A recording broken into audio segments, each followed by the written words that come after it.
നമസ്കാരം.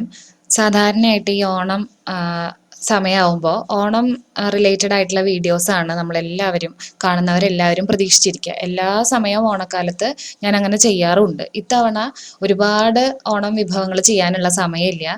കാരണം നമ്മുടെ ഈ ഒരു ശ്രീസ് വെജ് മെനു എന്ന് പറഞ്ഞ ഒരു യൂട്യൂബ് ചാനല് നമ്മുടെ ചാനലിൽ ചെയ്യുന്ന കാര്യങ്ങൾ അതുപോലെ തന്നെ നിങ്ങളിലേക്ക് എത്തിക്കാൻ വേണ്ടിയിട്ടുള്ള ഒരു ചെറിയ ശ്രമത്തിൻ്റെ ഭാഗമായിട്ട് ചെറിയ രീതിയിൽ ഇപ്പോൾ നമ്മുടെ കയ്യിലുള്ള സാധനങ്ങളൊക്കെ ഓൺലൈൻ പ്ലാറ്റ്ഫോം വഴി നിങ്ങളിലേക്ക് എത്തിക്കാൻ ശ്രമിച്ചുകൊണ്ടിരിക്കുകയാണ്.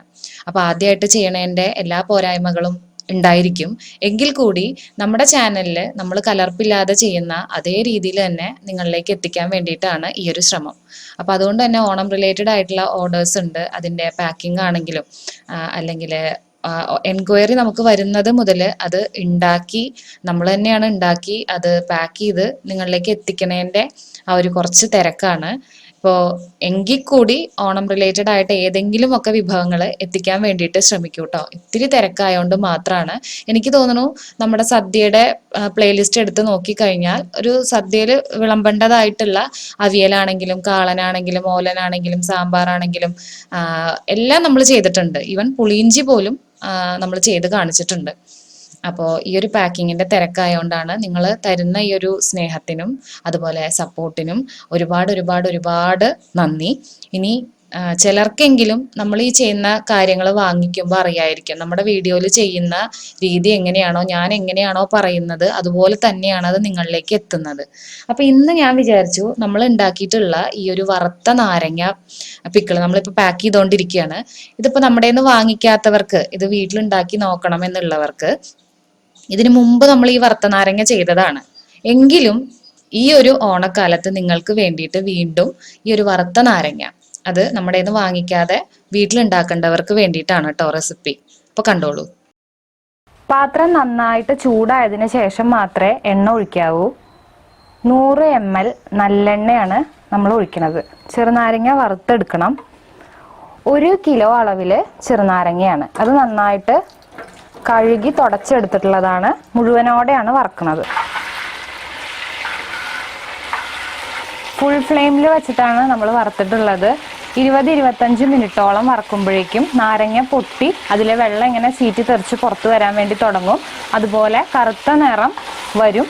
അതാണ് ഒരു പാകം. നാരങ്ങയുടെ നിറം ഇതുപോലെ ആവണ സമയത്ത് നമുക്ക് തീ ഓഫ് ചെയ്യാം. നാരങ്ങ വറുത്ത് നമ്മൾ വേറൊരു പാത്രത്തിലേക്ക് മാറ്റിയിട്ടുണ്ട്. നാരങ്ങ വറുത്ത എണ്ണ ഉപയോഗയോഗ്യമല്ല. കാരണം ഇതിന് കയ്പുണ്ടാവും. നേരെ മറിച്ച് നെല്ലിക്ക വറുത്ത എണ്ണയാണെങ്കിൽ ആ എണ്ണയിൽ തന്നെയാണ് നമ്മൾ ബാക്കിയുള്ള കൂട്ടിയിട്ട് ചെയ്യാറുള്ളത്. ബാക്കിയുള്ളതിന് അങ്ങനെ ചെയ്യാം. പക്ഷെ നാരങ്ങ വറുത്ത എണ്ണ ഉപയോഗിക്കാൻ പറ്റില്ല. വറുത്ത നാരങ്ങ ഓരോന്നായിട്ട് വൃത്തിയുള്ള ഒരു തുണി കൊണ്ട് ഒന്ന് തുടച്ച് വൃത്തിയാക്കണം. ഇതിൽ കറുത്ത നിറം ഉണ്ടാവും. അതൊക്കെ ഒന്ന് തുടച്ച് എടുക്കുക. വറുത്ത് നല്ല വൃത്തിയായിട്ട് തുടച്ചെടുത്തിട്ടുള്ള നാരങ്ങ 2ആയിട്ടോ അല്ലെങ്കിൽ 4ആയിട്ടോ അതെങ്ങനെയാണോ ഇഷ്ടം അതുപോലെ നുറുക്കിയെടുക്കുക. പാത്രം നന്നായിട്ട് ചൂടായി പുകഞ്ഞു വരുന്ന സമയത്ത് മാത്രമേ എണ്ണ ചേർക്കാവൂ. 100 ml നല്ലെണ്ണ അല്ലെങ്കിൽ എള്ളെണ്ണ ഉപയോഗിക്കുക. അപ്പം എണ്ണ നന്നായിട്ട് ചൂടായി എന്ന് ഉറപ്പ് വരുത്തിയ ശേഷം നമുക്ക് തീ ഓഫ് ചെയ്യാം. അപ്പം ഞാൻ തീ ഓഫ് ചെയ്തിട്ടുണ്ട്. ഇനി ചേർക്കാനുള്ളതൊക്കെ ഈ ചൂടിലേക്കാണ്. 1 ടേബിൾ സ്പൂൺ അളവില് ഉലുവാപ്പൊടി, 1 ടേബിൾ സ്പൂൺ അളവില് കായപ്പൊടി, വറുത്തു പൊടിച്ച കായാണ് കേട്ടോ. പിന്നെ വേണ്ടത് ഒരച്ച് ശർക്കര, അത് പൊടിച്ചു വെച്ചിട്ടുള്ളതാണ്. ഉപ്പ് 150 ഗ്രാം ഉപ്പാണ്. അതുപോലെ 100 ഗ്രാം മുളക് പൊടി. നന്നായിട്ട് ഇതൊന്ന് യോജിപ്പിക്കുക.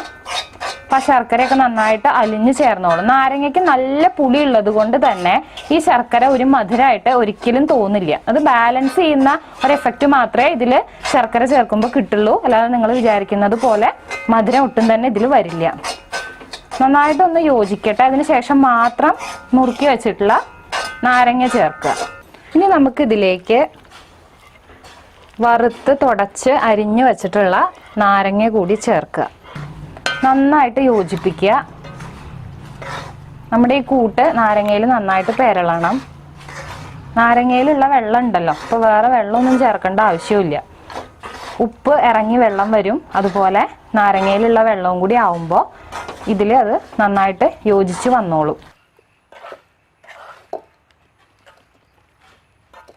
ചീഞ്ചട്ടി കറുപ്പായതുകൊണ്ട് കറക്റ്റായിട്ട് കാണാൻ പറ്റില്ല. അതുകൊണ്ട് ഒരു വൈറ്റ് ബൗളിലേക്ക് ആക്കി കാണിച്ചു തരാം കേട്ടോ. ഇത് കൂട്ടിയിട്ടേ ഉള്ളൂ, അതുകൊണ്ടാണ് ഒരു മയമൊന്നും ഇല്ലാത്ത പോലെ ഇരിക്കണത്.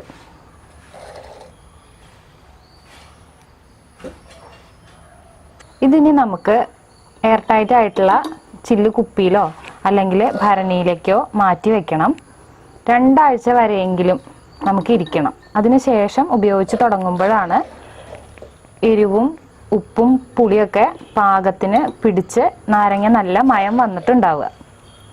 ഇപ്പം തൽക്കാലം ഇതിങ്ങനെ ഇരിക്കട്ടെ. മുകളിലായിട്ട് ചൂടാക്കിയ നല്ലെണ്ണ ചൂടാക്കി ആറി തണുത്തതിന് ശേഷം അരികിലായിട്ട് ഒഴിച്ചു കൊടുക്കുക, അല്ലെങ്കിൽ എണ്ണ തുണി മുകളിലായിട്ട് ഇട്ട് വെക്കുകയൊക്കെ ചെയ്യുക, പൂപ്പൽ വരാതിരിക്കാൻ വേണ്ടിയിട്ട്.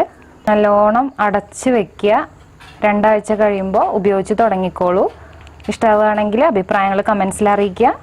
പുതിയൊരു വിഭവമായിട്ട് വീണ്ടും കാണാം.